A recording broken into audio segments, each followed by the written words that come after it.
कैसे का जाने छो गोरकी तोहर सबटा खेला गे रे सुनई रे रसना बाते के छोड़ै करै छे कैला झमेला रे भैया के साली खोजै त रहै फायदा नहीं ओकर उठेलियो गे गे भैया के साली खोजै त रहै फायदा नहीं ओकर उठेलियो गे रे नया डीजे वाला साई भेलै ओकरे से रंगवा खेललियो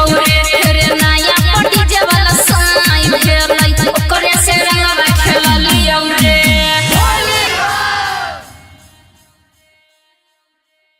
Presented by MRS Music.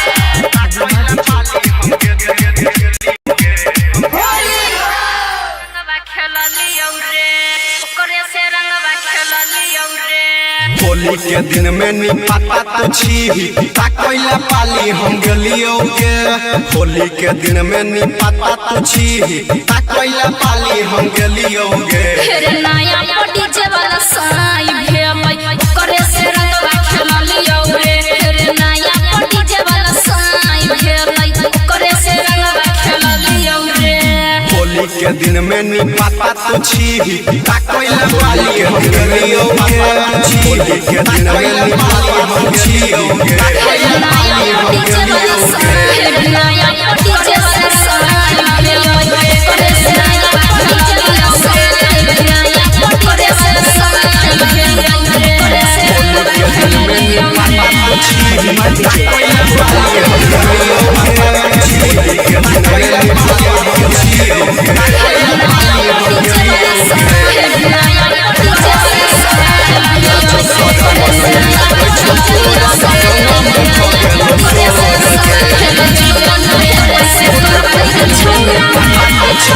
छोरा